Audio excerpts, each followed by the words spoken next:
ನಮ್ಮ ದೇಶದ ರಕ್ಷಣಾ ಬಜೆಟ್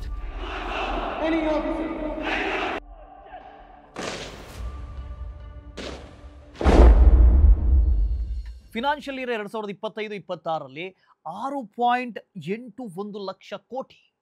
ಅದು ನಮ್ಮ GDPಯ 1.9% ಇದೆ. ಅದರಲ್ಲಿ 1.80 ಲಕ್ಷ ಕೋಟಿ ಅಂದರೆ 26% ಕ್ಯಾಪಿಟಲ್ ಮಾಡರ್ನೈಸೇಷನ್ಗಾಗಿ ಅಲೋಕೇಟ್ ಮಾಡಲಾಗಿದೆ. ಇಂಡಸ್ಟ್ರಿ ಸೈಡ್ನಿಂದ ನೋಡಿದ್ರೆ domestic defence production financial year 2024-25ರಲ್ಲಿ ರೆಕಾರ್ಡ್ 1.51 ಲಕ್ಷ ಕೋಟಿಗೆ ತಲುಪಿತ್ತು. 1.51 ಲಕ್ಷ ಕೋಟಿ. ಮತ್ತು ಡಿಫೆನ್ಸ್ ಎಕ್ಸ್ಪೋರ್ಟ್ 23,622 ಕೋಟಿಗೆ ತಲುಪಿತ್ತು. ಇದು ಸ್ಟಡಿಯಾಗಿ ಸಿಂಪಲ್ ಆಗಿ ಹೇಳಬೇಕು ಅಂದರೆ ಆತ್ಮನಿರ್ಭರ ಮತ್ತು ಗ್ಲೋಬಲ್ ಸೇಲ್ಸ್ ಡಿಫೆನ್ಸ್ ಸೆಕ್ಟರ್ನಲ್ಲಿ ಗ್ರೋತ್ ಆಗ್ತಾ ಇದೆ ಅಂತ ತೋರಿಸ್ತಾ ಇದೆ. ನಿಫ್ಟಿ ಇಂಡಿಯಾ ಡಿಫೆನ್ಸ್ ಇಂಡೆಕ್ಸ್ ಕಳೆದ 3 ವರ್ಷದಲ್ಲಿ 60% CAGR ರಿಟರ್ನ್ ಅನ್ನು ಕೊಟ್ಟಿದೆ. ಇಂಪ್ರೆಸಿವ್ ಮಾರ್ಕೆಟ್ ಪರ್ಫಾರ್ಮೆನ್ಸ್ ಅನ್ನು ಕೊಟ್ಟಿದೆ. ಸೊ ಇವತ್ತಿನ ಈ ವಿಡಿಯೋದಲ್ಲಿ ನಾವು ಡಿಫೆನ್ಸ್ ಇಂಡಸ್ಟ್ರಿಯಲ್ಲಿ ಅಂದರೆ ದೇಶದ ರಕ್ಷಣಾ ಕ್ಷೇತ್ರದಲ್ಲಿ ಪೀಕ್ನಲ್ಲಿರುವಂಥ ಕಂಪನೀಸ್ಗಳ ಅನಾಲಿಸಿಸ್ ಅನ್ನು ಮಾಡ್ತಾ ಹೋಗೋಣ. ಸೊ ಈ ವಿಡಿಯೋವನ್ನು ಮಿಸ್ ಮಾಡ್ಕೋಬೇಡಿ. ಚಾನಲನ್ನು ಸಬ್ಸ್ಕ್ರೈಬ್ ಮಾಡೋದಕ್ಕೆ ಮರಿಬೇಡಿ. ವಿಡಿಯೋ ಇಷ್ಟ ಆದರೆ ಲೈಕ್ ಮಾಡಿ, ಡೌಟ್ಸ್ ಇದ್ದರೆ ಕಮೆಂಟ್ ಮಾಡಿ ತಿಳಿಸಿ. So let's start.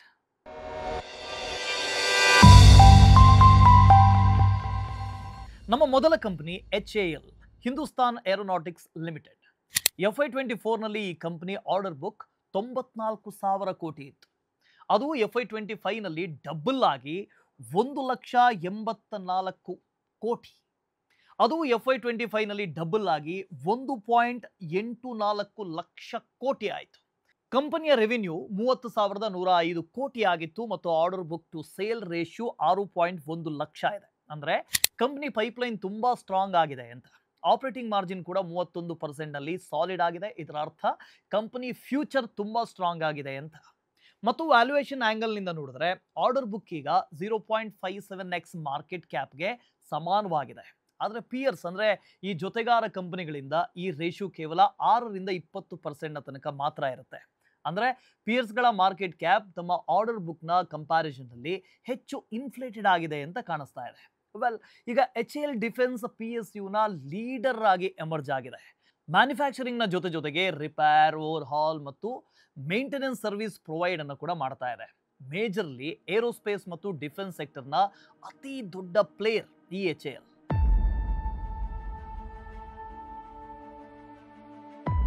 ಹಾಗಾದರೆ Q1 FY25ನಿಂದ ಆ್ಯಕ್ಚುಲಿ ಬದಲಾಗಿದ್ದಾದರೂ ಏನು? Q1 FY25ನಲ್ಲಿ HALನ ರೆವಿನ್ಯೂ 10.8% ಜಂಪ್ ಆಗಿ 4,819 ಕೋಟಿಗೆ ತಲುಪಿತ್ತು. ಈಗ ಇಂಟ್ರೆಸ್ಟಿಂಗ್ ಪಾರ್ಟ್ ಏನು ಅಂದರೆ ಖರ್ಚು ರಿಲೇಟಿವ್ಲಿ ಸ್ಲೋವರ್ ಪೇಸ್ನಲ್ಲಿ ಕೇವಲ 5.3% ಹೆಚ್ಚಾಗ್ತಾ ಹೋಯಿತು. ಅದರಿಂದ ಆಪರೇಟಿಂಗ್ ಪ್ರಾಫಿಟ್ ಕೂಡ 29% ಮೇಲ್ ಹೋಗಿ 1,282 ಕೋಟಿ ಆಯಿತು. ಮತ್ತು OPM 381 BPS ಇಂಪ್ರೂವ್ ಆಗಿ 26.6%ಗೆ ಬಂದು ರೀಚ್ ಆಯಿತು. ಆದರೆ ಕಳೆದ ವರ್ಷ 33% ಇದ್ದಂಥ raw material consumption almost double ಆಗಿ ಸೇಲ್ಸ್ನ 66% ಆಯಿತು.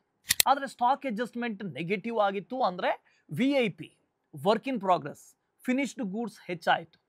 ಅದು ನೆಕ್ಸ್ಟ್ ಕ್ವಾರ್ಟರ್ನಿಂದ ಡೆಲಿವರ್ ಆಗೋದಕ್ಕೆ ಶುರು ಆಗುತ್ತೆ. ಯಾಕೆ ಅಂದರೆ HALನ ಬಿಸ್ನೆಸ್ ಸೀಸನಲ್ಲಿ ಬ್ಯಾಕ್ ಎಂಡೆಡ್ ಆಗಿರುತ್ತೆ. ಅದರ್ ಇನ್ಕಮ್ ಕೇವಲ 2% ಗ್ರೋ ಆಗಿದೆ.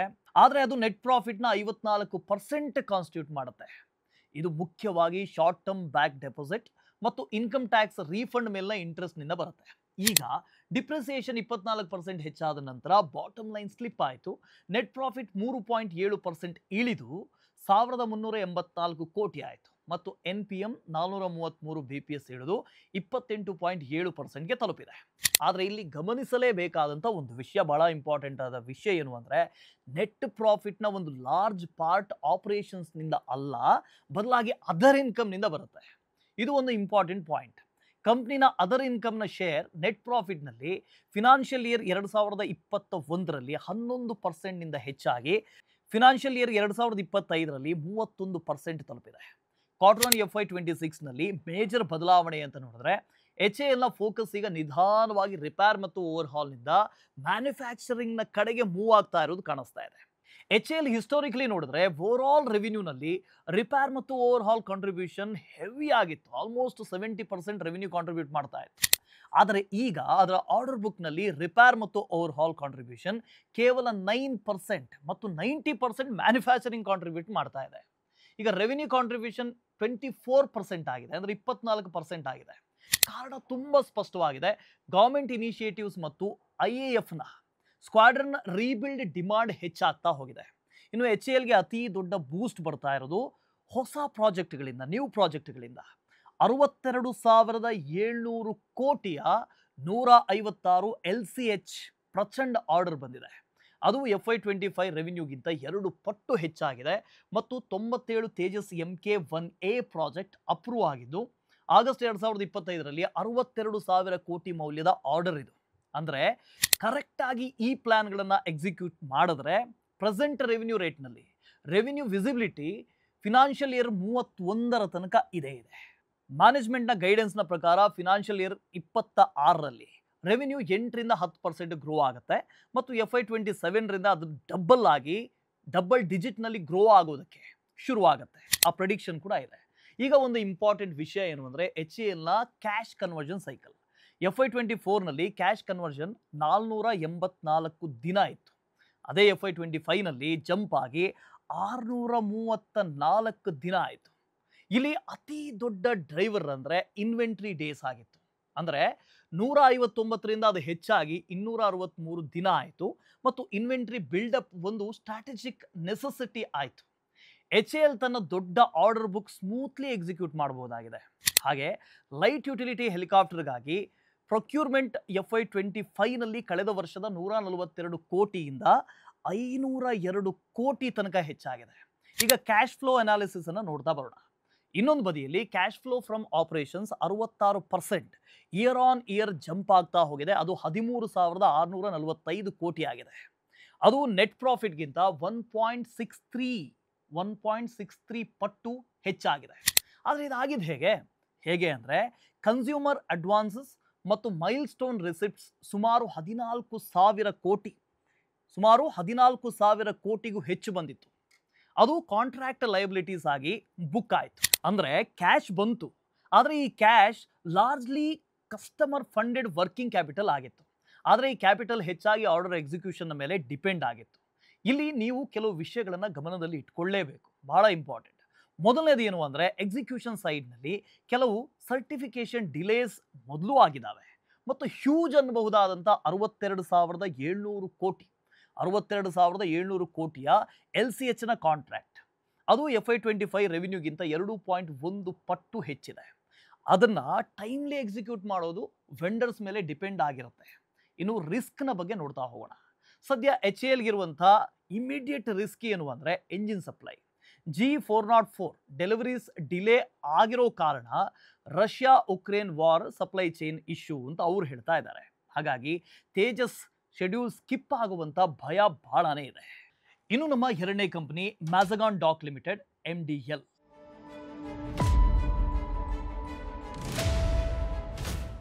ಈ ಕಂಪನಿಯ ಆರ್ಡರ್ ಬುಕ್ FY23ನಲ್ಲಿ 38,755 ಕೋಟಿ ಇತ್ತು.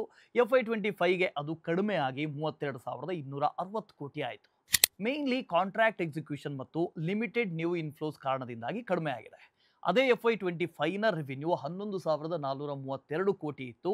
OB ಸೇಲ್ಸ್ ರೇಷಿಯೋ 2.82 ಪಟ್ಟು. ಆದರೆ OB to market cap 0.27x ಇದೆ.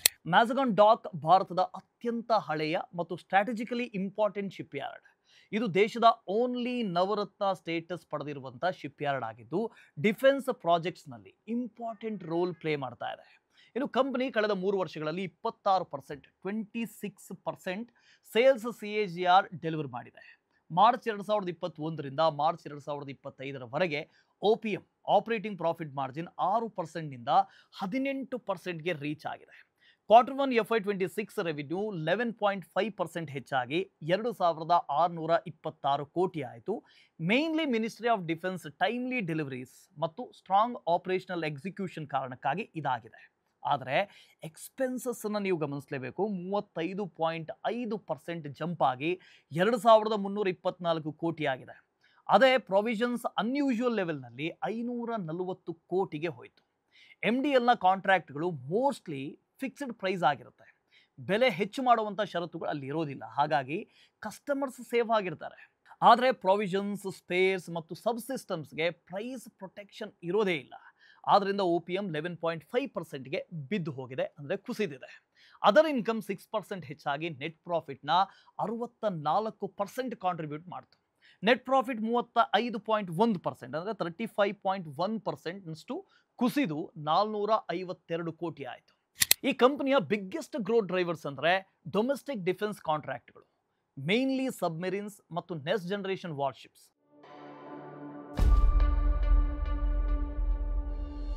ಆದರೆ ಆರ್ಡರ್ ಬುಕ್ FY25ನಲ್ಲಿ 32,000 ಕೋಟಿಯಿಂದ 1.25 ಲಕ್ಷ ಕೋಟಿ ಆಗುತ್ತೆ ಅಂತ ಮ್ಯಾನೇಜ್ಮೆಂಟ್ ಎಕ್ಸ್ಪೆಕ್ಟ್ ಮಾಡ್ತಾ ಇದೆ.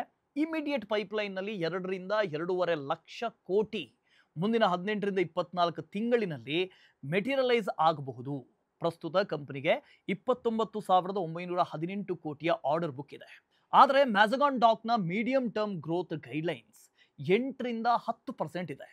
ಅದು ಈ ಹಿಂದಿನ 20% ಗ್ರೋತ್ಗೆ ಹೋಲಿಸಿದ್ರೆ ತುಂಬಾ ಅಂದರೆ ಈ ಕಾಷನ್ ದೊಡ್ಡ ಕಾಂಟ್ರಾಕ್ಟ್ಸ್ ಎಕ್ಸಿಕ್ಯೂಟ್ ಮಾಡೋಕೆ ತಗೊಳ್ಳೋ ಟೈಮ್ ನೋಡಿ. ಹಾಗೂ P75 ಮತ್ತು P75-1 ಸಬ್ಮೆರೀನ್ ಪ್ರಾಜೆಕ್ಟ್ಸ್ ಸ್ವಲ್ಪ ಡಿಲೇ ಆಗಿದೆ. ಸ್ಟ್ರಾಟಜಿಕ್ ಎಕ್ಸ್ಪ್ಯಾನ್ಷನ್ನಲ್ಲಿ ಇವರು ಕೊಲಂಬೋ ಡಾಕ್ಯಾರ್ಡ್ PLC ಶ್ರೀಲಂಕಾದಲ್ಲಿ 51% ಸ್ಟೇಕ್ ಅಕ್ವೈರ್ ಮಾಡಿದ್ದಾರೆ. ಅದರ ವ್ಯಾಲ್ಯೂ ಸುಮಾರು 452 ಕೋಟಿ ಆಗುತ್ತೆ. ಇದು ಮೊದಲ ಇಂಟರ್ನ್ಯಾಷನಲ್ ವೆಂಚರ್ ಆಗಿದ್ದು ಸೌತ್ ಏಷ್ಯಾ ಮ್ಯಾರಿಟೈಮ್ ಸೆಕ್ಟರ್ನಲ್ಲಿ ಈ ಕಂಪನಿಯನ್ನ ಕೀ ಪ್ಲೇಯರ್ ಆಗಿ ಮಾಡಬಹುದಾಗಿದೆ. ಕಂಪನಿನ ಎಕ್ಸಿಕ್ಯೂಷನ್ ಸೈಕಲ್ ನೋಡಿದ್ರೆ FY25ನಲ್ಲಿ ಮ್ಯಾಜಗಾನ್ ಡಾಕ್ನ ಇನ್ವೆಂಟ್ರೀಸ್ 21% ಡ್ರಾಪ್ನೊಂದಿಗೆ 5,728 ಕೋಟಿಯಿಂದ ಕಡಿಮೆಯಾಗಿ 4,537 ಕೋಟಿ ಆಗಿದೆ. ರಿಸೀವೇಬಲ್ಸ್ ಕೂಡ 1,847 ಕೋಟಿಯಿಂದ 1,067 ಕೋಟಿ ಆಗಿದೆ. 42% ಫಾಲ್ನ ಜೊತೆಗೆ ಒಂದು ಸ್ಟ್ರಾಂಗ್ ಕಲೆಕ್ಷನ್ನ ಸಿಗ್ನಲ್ ಇದು ಅಂತಾನೆ ಹೇಳ್ಬೋದು. ಇದರ ಎಫೆಕ್ಟ್ ಕ್ಯಾಶ್ ಕನ್ವರ್ಷನ್ ಸೈಕಲ್ನ ಮೇಲೆ ಕೂಡ ಕಾಣಿಸಿದೆ. ಇನ್ವೆಂಟ್ರಿ ಡೇಸ್ 605ರಿಂದ 373 ದಿನಗಳವರೆಗೆ ಇಳಿದಿದೆ ಮತ್ತು ಓವರ್ ಆಲ್ ಕ್ಯಾಶ್ ಸೈಕಲ್ 285ರಿಂದ 106 ದಿನಗಳಿಗೆ ಬಂದಿದೆ. ಇದು ಡೀಸೆಂಟ್ ವರ್ಕಿಂಗ್ ಕ್ಯಾಪಿಟಲ್ ಮ್ಯಾನೇಜ್ಮೆಂಟ್ನ ಸೈನ್ ಅಂತ ಹೇಳ್ಬೋದು. ಇನ್ನು ಕ್ಯಾಶ್ ಫ್ಲೋ ಮೇಲೆ ಕೂಡ ಇದರ ಇಂಪ್ಯಾಕ್ಟ್ ಕಾಣಿಸ್ತಾ ಇದೆ. ಆಪರೇಟಿಂಗ್ ಆಕ್ಟಿವಿಟೀಸ್ ಇಂದ ಕ್ಯಾಶ್ 684 ಕೋಟಿಯಿಂದ 2,078 ಕೋಟಿಗೆ ಜಂಪ್ ಆಯಿತು, 204% ಇನ್ಕ್ರೀಸ್ನೊಂದಿಗೆ. ಇದು ಬೆಟರ್ ಇನ್ವೆಂಟರಿ ರೋಲ್ಔಟ್ ಮತ್ತು ಸ್ಟ್ರಾಂಗ್ ಕಲೆಕ್ಷನ್ನಿಂದ ಆಗಿದೆ ಅನ್ನೋದು ಗಮನಾರ್ಹ. ಮ್ಯಾಜಗಾನ್ ಡಾಕ್ನ ಪ್ರಸ್ತುತ ಅತಿ ದೊಡ್ಡ ಚಾಲೆಂಜ್ ಅಂದರೆ ಲಾಸ್ ಮೇಕಿಂಗ್ ಆರ್ಡರ್ಸ್ಗಳನ್ನು ಇಟ್ಕೊಂಡಿರೋದು. FY25ನಲ್ಲಿ ಕೋಸ್ಟ್ ಗಾರ್ಡ್, FPV ಮತ್ತು ಡೆನ್ಮಾರ್ಕ್ ಕಾಂಟ್ರಾಕ್ಟ್ಸ್ಗೆ 532 ಕೋಟಿಯ ಪ್ರಾವಿಷನ್ ಮಾಡಿದ್ದಾರೆ. ಯಾಕೆ ಅಂದರೆ ಬಿಡ್ ಆದಮೇಲೆ ಇನ್ಪುಟ್ ಕಾಸ್ಟ್ ತುಂಬ ಹೆಚ್ಚಾಯಿತು. ಈ ಪ್ರಾವಿಷನ್ ಎಬಿಡಾ ಮಾರ್ಜಿನನ್ನು ಹಿಟ್ ಮಾಡ್ತಾ ಇದೆ. ಇನ್ನು ಎರಡನೇ ಪ್ರೆಷರ್ ಇರೋದು ದೊಡ್ಡ ಡಿಫೆನ್ಸ್ ಆರ್ಡರ್ಸ್ನ ಡಿಲೇಯಿಂದ. P75-1 ಸಬ್ಮೆರೀನ್ ಇದೆಯಲ್ಲ, ಈ ಕಾಂಟ್ರಾಕ್ಟ್ನ ಎಕ್ಸಾಂಪಲ್ ತಗೊಳ್ಳೋದಾದರೆ ಜನವರಿ 2025ರಲ್ಲಿ 70,000 ಕೋಟಿಯ ಆರ್ಡರ್ ಸಿಕ್ಕಿದೆ. ಆದರೆ ಮೊದಲ ಡೆಲಿವರಿ 2032ರ ಮೊದಲು ಆಗೋದೇ ಇಲ್ಲ. ಇನ್ನು ಮೂರನೇ ಮೇಜರ್ ರಿಸ್ಕ್ ಅಂದರೆ ಸಬ್ ಕಾಂಟ್ರಾಕ್ಟಿಂಗ್ ಕಾಸ್ಟ್. MDL ಒಂದೇ ಸಮಯದಲ್ಲಿ 27 ಶಿಪ್ ಬಿಲ್ಡ್ ಮಾಡುತ್ತೆ. ಆದರೆ ಇನ್ಹೌಸ್ ಕೆಪಾಸಿಟಿ ಲಿಮಿಟೆಡ್ ಆಗಿರೋದ್ರಿಂದ ತುಂಬ ಕೆಲಸ ಔಟ್ಸೋರ್ಸ್ ಮಾಡಬೇಕಾಗತ್ತೆ. ಇದು ಇನ್ಹೌಸ್ ಎಕ್ಸಿಕ್ಯೂಷನ್ಗಿಂತ ಹೆಚ್ಚು ಎಕ್ಸ್ಪೆನ್ಸಿವ್ ಆಗಿದೆ ಮತ್ತು ದೊಡ್ಡ ಶಿಪ್ಸ್ಗೆ ಮಾರ್ಜಿನ್ ಸ್ಕ್ವೀಸ್ ಆಗ್ತಾ ಹೋಗುತ್ತೆ. ಇದ್ರ ಜೊತೆಗೆ ಸಬ್ಮೆರಿನ್ಸ್ಗೆ ರೆವಿನ್ಯೂ ರೆಕಗ್ನಿಷನ್ ಸೈಕಲ್ ಲೇಟ್ ಆಗ್ಬೋದು. ಯಾಕೆ ಅಂದರೆ propulsion system delay, imported critical components ಮತ್ತು tight testing sea trial windows timings delay ಆಗ್ತಾ ಇರೋ ಕಾರಣಕ್ಕಾಗಿ. ಸೊ ಇದು ನಮ್ಮ ಎರಡನೇ ಕಂಪನಿ. ಈಗ ನಮ್ಮ ಮೂರನೇ ಕಂಪನಿ, ಅದು ಸೋಲಾರ್ ಇಂಡಸ್ಟ್ರೀಸ್ ಇಂಡಿಯಾ ಲಿಮಿಟೆಡ್.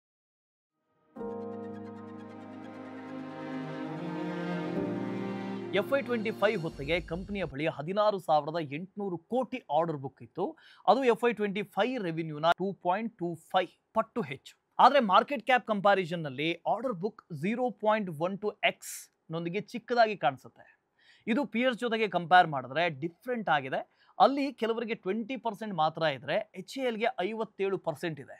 ಅಂದರೆ ಪಿಯರ್ಸ್ನ ಮಾರ್ಕೆಟ್ ಕ್ಯಾಪ್ ತಮ್ಮ ಆರ್ಡರ್ ಬುಕ್ ಎದುರು ಇನ್ಫ್ಲೇಟೆಡ್ ಅಂತ ಕಾಣಿಸ್ತಾ ಇದೆ. ಮೊದಲು ಮೇಜರ್ ಚೇಂಜಸ್ ಅನ್ನು ನೋಡೋಣ. ಈಗ ಸೋಲಾರ್ ಇಂಡಸ್ಟ್ರಿ ಇಂಡಿಯಾ ಲಿಮಿಟೆಡ್ನ ಕೋರ್ ಬಿಸ್ನೆಸ್ ಅಂದರೆ ಇಂಡಸ್ಟ್ರಿಯಲ್ ಎಕ್ಸ್ಪ್ಲೋಸಿವ್ಸ್, ಇನಿಷಿಯೇಟಿಂಗ್ ಡಿವೈಸಸ್ ಮತ್ತು ಡಿಫೆನ್ಸ್ ಅಪ್ಲಿಕೇಶನ್ಸ್ಗೆ ಹೈ ಎನರ್ಜಿ ಮೆಟೀರಿಯಲ್ಸ್ಗಳನ್ನು ತಯಾರು ಮಾಡೋದು. ಮೊದಲಿಗೆ ಫಿನಾನ್ಷಿಯಲ್ಸ್ನಿಂದ ನೋಡೋಣ. ಕಳೆದ 3 ವರ್ಷದಲ್ಲಿ ಸೇಲ್ಸ್ 24% CAGRನಿಂದ ಬೆಳೆದಿದೆ. ಪ್ರಾಫಿಟ್ 42% CAGRನಿಂದ ಮತ್ತು OPM 19% ಇಂದ ಜಂಪ್ ಆಗಿ 27% ಆಗಿದೆ.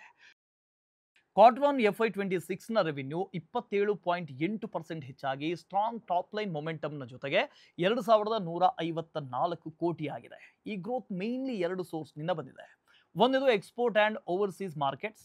ಇಲ್ಲಿ ಸೇಲ್ಸ್ 43% ಇಯರ್ ಆನ್ ಇಯರ್ ಗ್ರೋತ್ನೊಂದಿಗೆ ಆಲ್ ಟೈಮ್ ಹೈ ಅಂದರೆ 826 ಕೋಟಿ ಆಗಿದೆ. ಮ್ಯಾನೇಜ್ಮೆಂಟ್ ಸೌತ್ ಆಫ್ರಿಕಾ ಪರ್ಫಾರ್ಮೆನ್ಸ್ ಅನ್ನು ಸ್ಪೆಷಲಿ ಹೈಲೈಟ್ ಮಾಡಿದೆ. ಡಿಫೆನ್ಸ್ ಸೆಗ್ಮೆಂಟ್ ಎರಡನೇದು. ಇಲ್ಲಿ ರೆವಿನ್ಯೂ 418 ಕೋಟಿ ಡಬಲ್ ಆಗಿ 115% ಜಂಪ್ ಕಂಡಿದೆ. Backed by 15,000 crore strong defence order ಬುಕ್ನಿಂದಾಗಿ. ಪಿನಾಕ ಆರ್ಡರ್ಸ್ನ ಕಮರ್ಷಿಯಲೈಸೇಷನ್ ಮತ್ತು ಭಾರ್ಗವಾಸ್ತ್ರ, ರುದ್ರಾಸ್ತ್ರ ಹಾಗೆ ಸಕ್ಸಸ್ಫುಲ್ ಟೆಸ್ಟ್, R&D ಮತ್ತು ಆರ್ಡರ್ ವಿಸಿಬಿಲಿಟಿ ಎರಡನ್ನೂ ಕೂಡ ಇನ್ನಷ್ಟು ಸ್ಟ್ರೆಂಥನ್ ಮಾಡಿದೆ. ಆದರೆ ಅದೇ ಸಮಯದಲ್ಲಿ ಎಕ್ಸ್ಪೆನ್ಸಸ್ ಇನ್ನೂ ಫಾಸ್ಟ್ ಪೇಸ್ನಲ್ಲಿ 31% ಹೆಚ್ಚಾಗಿ 1620 ಕೋಟಿ ಆಗಿದೆ. ಮುಖ್ಯವಾಗಿ ಎಂಪ್ಲಾಯೀಸ್ ಕಾಸ್ಟ್ 40% ಹೈ ಆಗಿದೆ ಮತ್ತು ಅದರ್ ಎಕ್ಸ್ಪೆನ್ಸಸ್ 46% ಹೆಚ್ಚಾದ ಕಾರಣದಿಂದಾಗಿ ಇದರ ಇಂಪ್ಯಾಕ್ಟ್ ಮೇಜರ್ಲಿ ಮಾರ್ಜಿನ್ ಮೇಲೆ ಕಾಣಿಸ್ತಾ ಇದೆ. ಎಬಿಡಾ ಕೇವಲ 19% ಗ್ರೋ ಆಗಿ 535 ಕೋಟಿ ಆಗಿದೆ ಮತ್ತು OPM 181 BPS ಹಿಡಿದು 24.8% ಆಯಿತು. ಇನ್ನು ಬಾಟಮ್ ಲೈನ್ 17.3% ಗ್ರೋ ಆಗಿ 353 ಕೋಟಿ ಆಯಿತು. ಇದೊಂದು ಹೆಲ್ದಿ ಗ್ರೋತ್. ಆದರೆ ಕ್ಲಿಯರ್ಲಿ ಮಾರ್ಜಿನ್ ಪ್ರೆಷರ್ ವಿಸಿಬಲ್ ಆಗಿ ಕಾಣಿಸ್ತಾ ಇದೆ. ಈಗ ಕಂಪ್ನಿಯ ಟೋಟಲ್ ಕನ್ಸಾಲಿಡೇಟೆಡ್ ಆರ್ಡರ್ ಬುಕ್ 16,800 ಕೋಟಿಯಿಂದ ಮೇಲಿದೆ.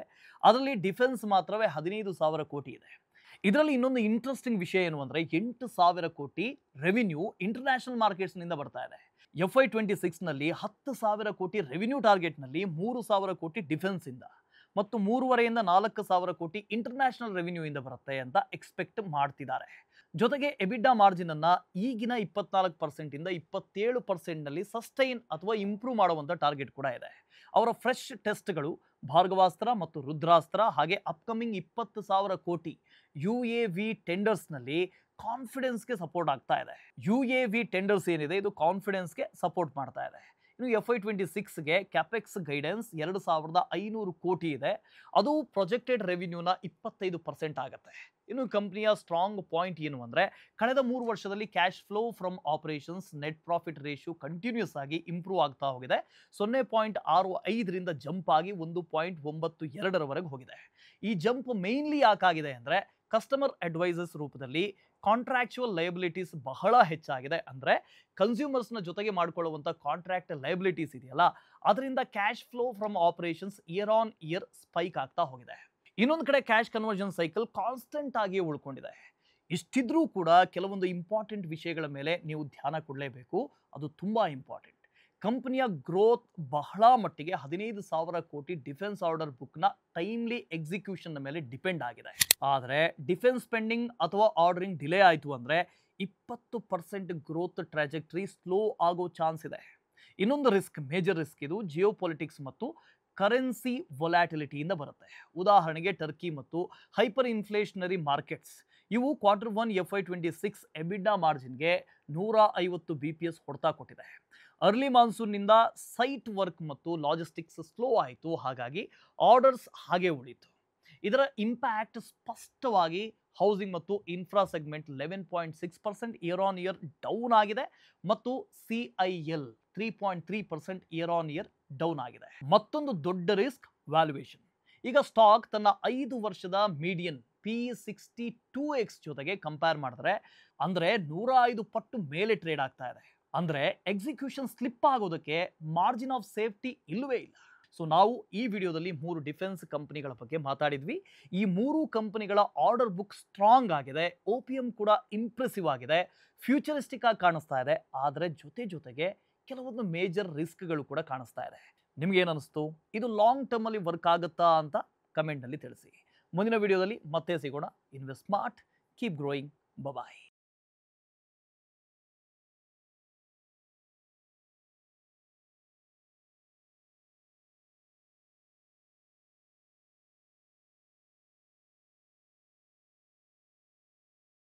Investment in securities market are subject to market risks. Read all the related documents carefully before investing. Please read the risk disclosure documents carefully before investing in equity shares, derivatives, mutual fund, and or other instruments traded on the stock exchanges.